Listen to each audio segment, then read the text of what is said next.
अगर मैंने तुम्हें नींद से उठाया नहीं होता, तुम उठकर उस घटना स्थल पर पहुँचे नहीं होते, तो शायद जब तुम्हारी नींद खुलती तब सारी बर्बादी हो चुकी होती और बात इतनी आगे चली गई होती कि तुम संभाल नहीं पाते। तो ये मत सोचो कि बाबा तुम्हारे साथ नहीं है।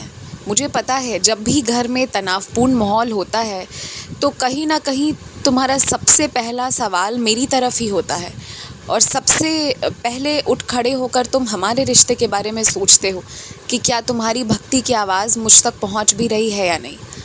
लेकिन तुम ये भी तो देखो ना कि अगर मैंने तुम्हें उठाया नहीं होता तो बर्बादी कितनी ज़्यादा हो गई होती। अच्छा, एक और बात तुम ध्यान से सुनो, जो कष्ट आना था ना, जो होना था, जो भेजा गया था तकलीफ़, वो उस हद तक तो पहुंच ही नहीं पाई। बस वो थोड़े से में होकर रुक गई है। अब सुरक्षित हो तुम। जिसने गलती की है ना, उसे अपने गलती का एहसास है। चाहे वो तुम्हारे मुंह पर ना भी बोले फिर भी उसे एहसास है और ऐसी गलती दोबारा नहीं होगी, ये मैं तुम्हें वचन देता हूँ। बाकी एक और बात तो तुम समझ लो कि तुम्हारी पुरानी सच्चरित्र का पाठ ही है जिसने सबकी रक्षा की है। आगे भी मेरी सच्चरित्र पर विश्वास रखकर ऐसे ही पाठ करते रहना, वही तुम सबों की रक्षा करेगी। मुझे पता है कि जब तुम चूड़ियों को देखते हो या फिर वैसा कोई श्रृंगार का सामान देखते हो, तुम्हें भी मन करता है कि तुम अपने किसी प्रिय के लिए लेकर जाओ जिसे तुम पसंद करते थे। लेकिन अब शायद पता नहीं है कि अब तुम्हारा वो रिश्ता किस मोड़ पर आ गया है, जहाँ वो ले जाना सही है या नहीं, या वो बस पैसे की बर्बादी है। मुझे पता है, पर पता है जब मैं किसी के जीवन में जाता हूँ ना, तो जो सच है उससे तो मैं रूबरू ज़रूर करा देता हूँ। तुम्हें भी सच दिख रहा है अब। जो रिश्तों में दिखावटीपन था ना, वो अब हटता जा रहा है। सारे पर्दे खुलकर अलग हटते जा रहे हैं और जो सच है वो स्पष्ट रूप से तुम्हें दिख रहा है। उसी का परिणाम है जो सब कुछ हो रहा है। मगर मैं बस यही कहूँगा कि कभी कभी जब शब्द से बोलकर कुछ समझाया ना जा सके ना, तो बहस करने के बजाय चुप रह जाना चाहिए। चुप्पी जो है तुम्हारी, वही अब सबके अहंकार को तोड़ेगी। इसलिए मौन धारण करो। थोड़ा कठिन है लेकिन तुम ये कर लोगे, इतना मुझे पता है, अच्छे से पता है।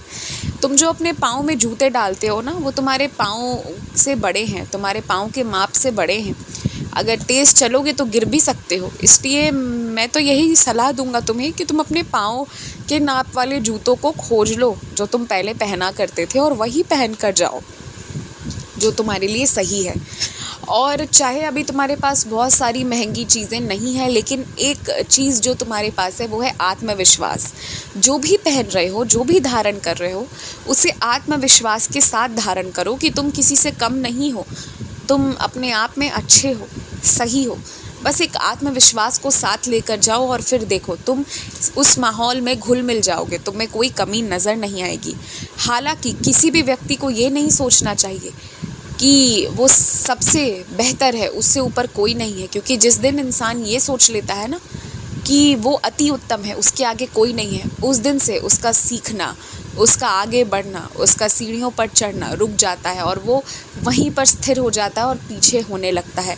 इसलिए सीखने के लिए तो मन में लालसा होनी ही चाहिए, हर पल होनी चाहिए, लेकिन उसके अलावा अपने आप को नीचा या कमज़ोर नहीं समझना चाहिए।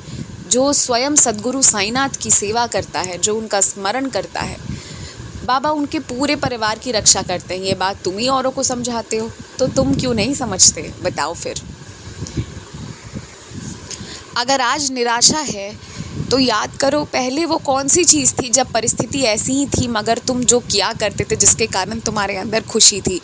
कुछ तो बदल गया है ना, तुम्हारे परिस्थितियों के प्रति कुछ स्वभाव में बदलाव आ गया है, जिसके कारण परेशानी हो रही है। देखो तुम अपने स्वभाव में बस बदलाव ले आओ, सब बदल जाएगा, सब बदल जाएगा। यही चीज़ है बस। और अत्यधिक लालच मत करो, धीरे धीरे करके सब्र रखो, धीरे धीरे करके चढ़ते जाओ, ऊपर तक पहुंच जाओगे जहां पहुंचना है तुम्हें। कुछ महीनों की बात है, इस समय को अच्छे से निकाल लो और फिर मेरी कृपा से बाकी सब कुछ सही से हो जाएगा। खुश रहो, मुस्कुराते रहो। तुम्हारे जीवन में कोई नया व्यक्ति आने जा रहा है और वो नया व्यक्ति तुम्हारा मार्गदर्शन करेगा, तुम्हारा साथ भी देगा और जो जो गलत या गड़बड़ हुआ है तुमसे पहले उसे ठीक कर देगा।